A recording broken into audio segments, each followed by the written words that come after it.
Hey everyone, what's up? It's your girl Adrian Goodson, aka Goody, back with a WNBA State of Mind and my guy Don Dada for a quick run back of this week's top performances. And I mean, Don Dada, you had Satu Sabali's 32 points.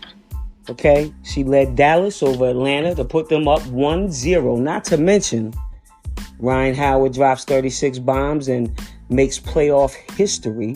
She had finished up with 8 trades. And then you got New York beats Washington. However, they showed everyone how to defend Stewie. Kind of locked her up a little bit. I'm going to go back and check out the video again and see exactly who was guarding her most of the time. Out of adversity, most of the time comes a lot of things. I think that was one good thing, one good observation. And then the Sun, they cruised by Minnesota. I just want anybody to start taking charges on Thomas. Just anybody. And watch the game change up, man. Just anybody, please, for the love of God. The Aces are on a record-breaking season. Asia, of course, is my player of the year because no one has dethroned her. She's still the regular season champ. Okay? And that's what the awards are for. The regular season. Nobody knocked her off the throne. They're number one. They have a record-breaking season. She does record-breaking things. She's also a candidate for Defensive Player of the Year. My only advice to my girls over there is they cannot play down because of the lack of competition. And there's a lot of moments where I see that. And, I know that, on this side, I'm not going to say that, they're going to cruise through, but it's not going to be really difficult. I see us, just coming out of this thing in 4 games, to be quite honest with you, and then we're going to have to meet up with the team that's been grinding and playing hard. So we have to stay in that play hard mode. And if we could beat somebody and score 150 points as opposed to 120 points, then let's do it. Let's bury people and send a message.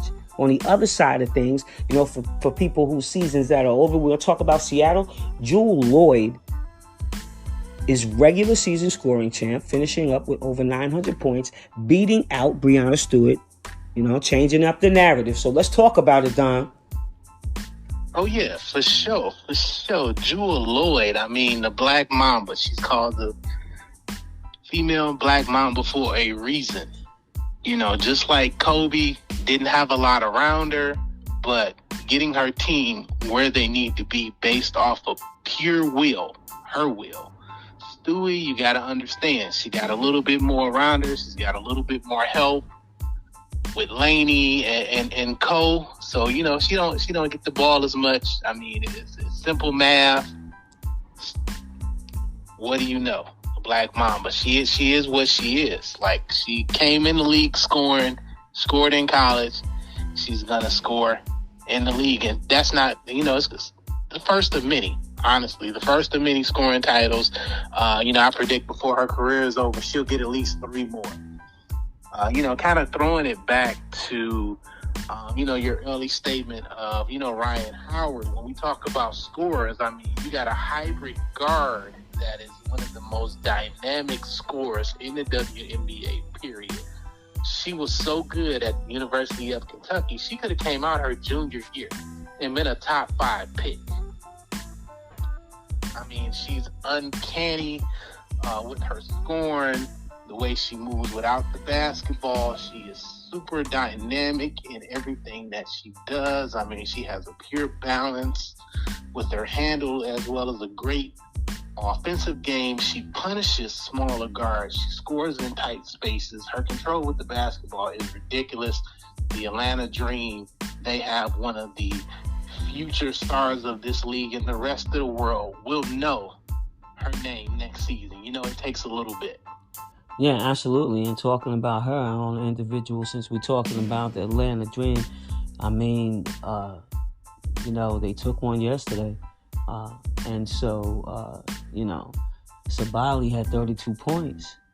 She's another one of my faves. And, I'm always talking about my faves. I'm going to talk about the least talked about on this show. And you're listening to a WNBA State of Mind. Just chiming in, talking to my guy Don Dot over here. We are chopping it up about this week's top performances, and Sabali was one of them. 32 points, leads Dallas over Atlanta to put them up 1-0.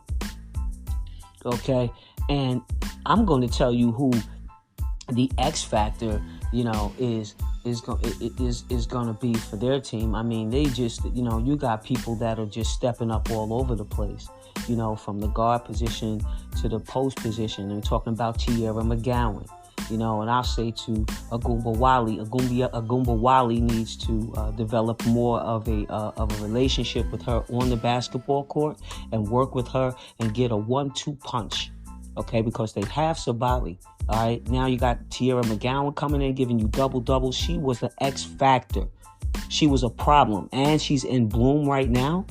I'd like to see her in sync with the rest of the players more. I think that Dallas is a problem. I told you about that. I told you that I thought that the coaching staff over there is doing a hell of a job. Okay, a hell of a job with that team, and so. You want to make any comments about that? Your girl hit 8 trays, but... Oh, you did. You did say, the Dallas Wings are who you thought they were. And I mean, Sabali, first-time All-Star this year. She's going to continue to be a star in this league. She is one of those future stars that will carry this league. But, I just want to kind of throw you a small curveball. Everyone's favorite WNBA team, the LA Sparks, from the time that Derek Fisher was there to the time that, Magic Johnson had a very small minority ownership piece within the Sparks, that organization. Are they teetering forward, or are we going back? I'm hearing a lot of rumblings going on from players. It's almost like there's a split down the middle of that franchise. Well, the franchise has been split for, several years now. And until they get a grip on what's going on up top, there's always going to be problems down on the bottom because it filters. And so I really don't know. I haven't indulged in it. I can't speak educationally about what's going on. I'm only, checking out and paying attention to what is active right now, who are, the Aces in Dallas and Atlanta, and New York and Washington. And, we're going to talk about New York and Washington because I know you're a fan favorite when it comes to the, to the New York Liberty. My favorite player, without a doubt. My favorite player is not playing for Washington, which hurts them quite a bit. And so, I just think that for them, they were kind of in a groove, and if you get Della Don going, you got to keep her going. And they went away from her. They went away from some things, and it just got real murky for them.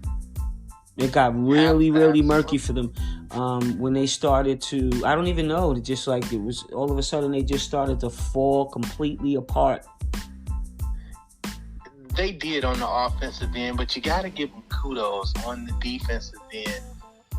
Mike Trudeau and his staff, it just demonstrates the way that the league is technically evolving in the way that they were able to slow Stewie down. Yes. She only had 12 points, and they gave her 5 to 8 different defensive coverage looks during that game. If you go back and you look at the film, you say, oh man, here comes the triple.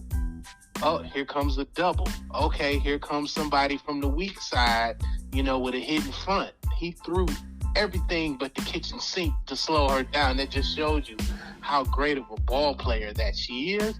But as you and I talked about earlier, that also demonstrates how to show the rest of the league how to slow her down. So that may be a problem for the Liberty in the future.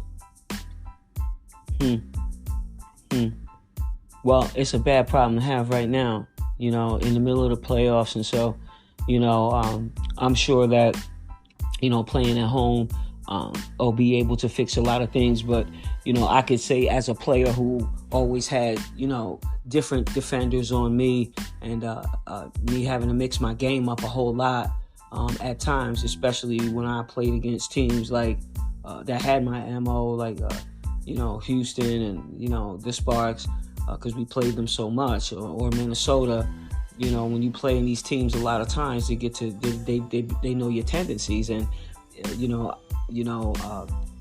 being a player for Utah Stars, and playing for a coach like Candy Harvey, she was really about watching video, and I love to watch video anyway as a player. Sit down and like scout who I was going to defend, and know every single thing that they did. If she went left, she was going all the way to the basket. If she went right, she was pulling up. If she, if she crossed over, stepped back, she probably was going to pull up, or she might hit you with a hezzy. It's like all kinds of things. And now is the time, that where you have to like be married to that huddle, or to whatever system it is that you guys are using over there, synergy, breaking down, watching film on your assignments, because now is where you really, really earn your money.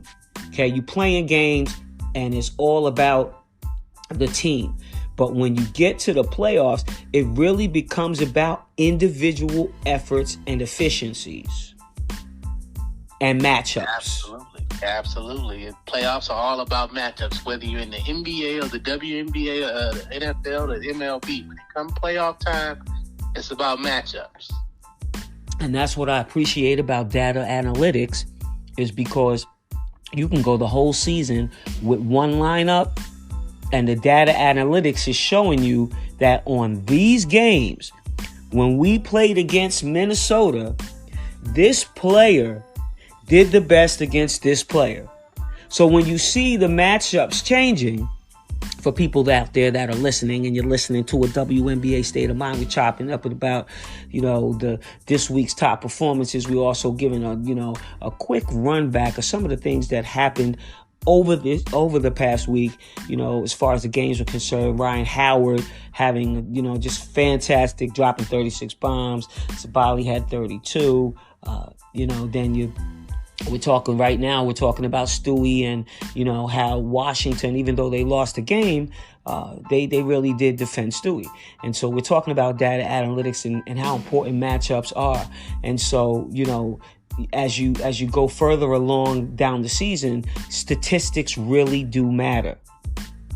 And you really have to study those and study the tape and really get after it, because it really becomes more of an individual thing, in the end, and who's gonna perform, who's gonna defend, and who's gonna leave it out there for you on the floor. Who's giving you consistent buckets, who's consistently diving on the floor, who's consistently going to the line, who's consistently shooting good from the three.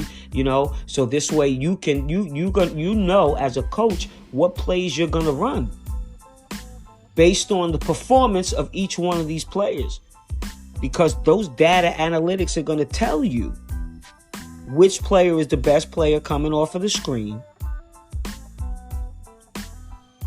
during the ATOs. Absolutely, Goody. Absolutely. It's all about the homework. And a brief shout out to my guy, Deion Sanders, and everything he's doing for the culture in Colorado. Speak of data analytics, I'm just going to throw some football in there because I thought it was appropriate when you think about an historic game that they had in a rivalry last night. Deion and his team, they kept their composure, and he used the analytics and the data that they had on Colorado State and didn't make it a personal thing. They just stayed within the realm of the data analytics that were provided to them for the game, running certain plays, running certain packages in order for them to get that win. As well, Goody, I also want to back up a little bit and, talk about that Sun Link series. And, I kind of feel bad for Minnesota because they thought they were really hitting their stride and, that they were going to make some noise in the playoffs, Cheryl Reeve and crew. But, towards the end of the season, they dropped some really winnable games, and then you think about their last 4 games on the road, them going 0-4. It just doesn't look like they're going to survive today, and, the Sun are going to advance. And, I know Cheryl and crew are, for the summertime, in the off season, they're going to regroup. And, that was another team you said would be very dangerous this year. And they did prove during the middle of the season to be a threat. And I think, with the loaded draft class that's coming for next season, they have something up their sleeves to pull out a gem of a hidden pick. Yeah. And it's just basically, knowing Coach Reeves, she's going to take everything that she can get from this season and come back and, really turn it around. Now, I'm not counting them out because they technically still have 2 more games. And so, anything could happen. However, I agree with you in what you said. They are definitely going to be a team that's going to come back a lot stronger. It's kind of like, you get knocked down and you get back up. And it's like, what do you do when you get knocked down? Get back up. I mean, it should be the proper response. And I know that that's going to be something that they're going to do. It's definitely going to be something that they're going to do. And as far as the Aces are concerned too, like this game, like I said, the player of the year, and then you got Plum and, just the whole cast, the young, you go down the line. And then what I really, really like about how it is that we're developing is that, the bench players now, and I hate to call them bench players, and I can't even stand calling them role players, because I just think that, you get caught up in a box and, these terminology that's really degrading to a player if you say it to them in their face. And so, you have the supporting cast is what I would rather say is really stepping up and coming along and helping, and not just helping on the defensive end, but also contributing and getting buckets, so now we don't just have an X factor. We have a couple of people that can come in and really, really make a difference off of the bench. And so as you get closer and closer to conference finals, you get closer to, playoffs and, championships and semifinals, all of that stuff also comes into play. Now, all of a sudden, you got to really start looking down your bench and going, oh my goodness, who's ready to play? Who's going to come in and make an immediate impact? And you go back to the data analytics, and then there you have it. You can look and see that the players that have been performing well. And so all of that stuff counts. And so that's the reason why, I really, for the Aces, I don't want them to play down because of the lack of competition, because that could happen. Then now you go home and, that you got whoever you play next is going to be tough, but, you're going to get past them too, and it's just a mentality that I want them to continue to have, which is kill season. And don't take anybody for granted. Don't feel sorry for somebody if you feel like you beating them by too many points. Go ahead and do what you got to do, handle your business, and send a message that it's going to be real hard to get through us. We might have had some issues during the season, but we fixed that.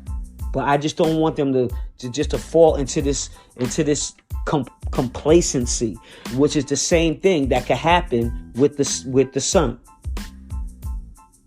Absolutely, and they've. I've noticed towards the end of the year they have this new moniker of all in. You're seeing it everywhere down the streets of the Strip on Las Vegas. You're seeing it on billboards.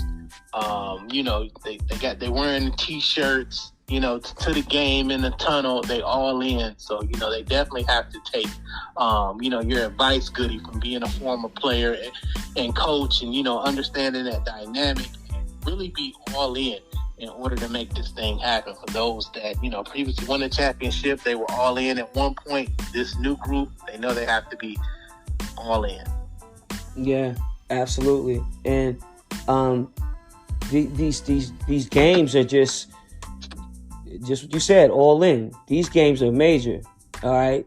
Because Dallas versus Atlanta, you got to be all in, right?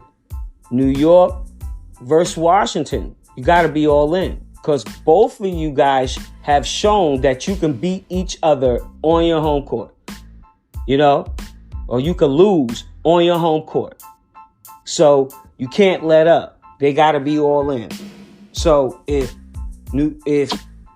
Washington comes in on some ish the next game and they have that same flow that they had the last time, because they're not intimidating, you know, New York is the type of, I love playing in the Garden. I love playing in the Garden. I love that ambiance where the crowd is screaming, but you know that they really don't hate you because they want your autograph after the game.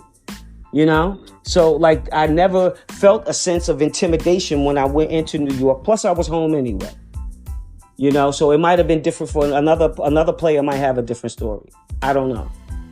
But real talk, they could go in there and they could make some noise. So, New York can't let their guard down. So, that's another game that's going to have to be all in. So, yeah, absolutely. And you know, the Chicago Sky, you know, they're not going to shoot 5 for 23 again. That's not happening this next game against the Aces. So, no, they're certainly not. They're certainly not. And they're going to go down fighting. So it is the way that it is. You know, it's great stuff. It's good stuff. You know, kudos to all of the people, you know, getting ready to win different awards and stuff like that. Defensive Player of the Year, you know. Speaking of awards, 6-man. You got to congratulate Stephanie White. You know, she was named just about an hour ago the W.N.B.A. Coach of the Year for her work with the Connecticut Sun and what she's done with that group. Yeah, they could have went in another direction. Absolutely, they could have went in another direction. They could have tanked, and you know, kudos to her for her work. It could have went to anybody. And only the 4th former WNBA player to win that award. Yeah. So that's big. Yeah, absolutely. It's a great award when people, you know, recognize you, but it's even greater award knowing that, you know, those kids, those girls, those women, because some of them are still very young. So that's why I'm saying kids, young women, put in a lot of hard work so that she could shine, you know. And then there's players that put in a whole lot of hard work down there in Atlanta who could have easily have gotten Coach of the Year. And a lot of good, great players that went out that are playing hard in Dallas, where the Coach of the Year award could have landed as well. It was a tough race. It was a really, really tough race. And so all of those people that are standing there left on the podium, got to say shout out to them definitely for having a fantastic season. And with all of the growth that you see in the WNBA and all of the growth that they claim across Google and who's you know what their searches are, and you know for the last 3 to 4 years we've watched them tell us how successful the league is. Now I want to see how successful the league is through the compensation, you know, the compensation that the players get, you know, with increased salaries. Okay, more sponsorships. I want to see more black sponsorships. If 85% of the league is black, then I want to see more black commercials, black products, things that we utilize. Because we have good products that we're using. Because for the last 27 years, we've been big up in McDonald's, okay, which isn't a black organization, okay, and any airline out there that's been out there, and any soft drink that they're endorsing that's been out there. Most of these corporations and companies that are there that are sponsors, are not African American. So I really would like to see Essence, Revlon, any black products out there. I would like to see more of those companies when I open up the WNBA page and I see who all of their affiliates are. And that's just my shout out. And you're listening to a WNBA State of Mind. Adrian Goodson got my guy Don Dada. We winding down, just chopping it up about this week's top performances. Great conversation, Dom. The league is definitely growing, and I'm very, very proud of it. I'm equally as proud to say that I was a part of it, and even more proud, when I get the preferential special treatment that I get when we go out there to Las Vegas Aces and Mark Davis, and treating us like the queens that we are. I hope that catches fire, and all the rest of the teams follow suit. Recognize your players from top to bottom, okay, in numbers. Each team doing that. And I see a couple of teams that are doing that other than us, okay? I know New York had a Hall of Fame, which I'm hoping that the Aces start, where they start enshrining people, because not everybody's going to get paid attention to by the WNBA like we deserve to be paid attention to. So if we could get that respect from our own organizations, that would be great. And that's why I think it would be awesome for people to attach themselves to that and start doing those different things as well. And these owners, start stepping it up and doing the right thing, and not always having to have bad press about it for you to do something about it, or having somebody do something to embarrass the organization for you to do something about it, or for you to hear that one of your WNBA former players is out here on a homeless tip, and we're going to do another show in regards to that. There's a lot of things that need to be done. I'm always going to speak to those issues of what I think the WNBA still continues to need to do, and especially be a voice for the former players, because there's a lot of things they need to do. They need to take care of us in major ways. And so, Dom, I'm going to wrap it up. I'm going to give you the opportunity to talk about something new that may be coming up for you, that you tell everybody. Oh, absolutely. Well, we have the launch of leadlaunch.com. I'm going to give you guys some more information regarding that here in the future. We have a deadline here of, within the next 30 days to launch the site. That's going to be something super important to the sports world. It's going to change the sports culture. We're gonna shake some things up in the front offices with leadlaunch.com. More details to come soon, and goody, fantastic message regarding, black businesses and sponsorships and partnerships. Diddy, give the WNBA a call. You got Revolt. You're trying to get that out there. That would be a great partnership. There's so many things that could be done, within that realm. And there are a ton of former WNBA players that have businesses. There should be partnerships all over the place. One I can name right off the top of my head, the Fresh Factor is a great smoothie juice company that's based out of Houston, Texas, by former WNBA champion Janelle Burst with the Seattle Storm. There should be a partnership between the Storm and, Mrs. Burst regarding her, Fresh Factor smoothie company. There's so many partnerships that can be had. They have to look outside of, your typical partnerships with AT&T, McDonald's,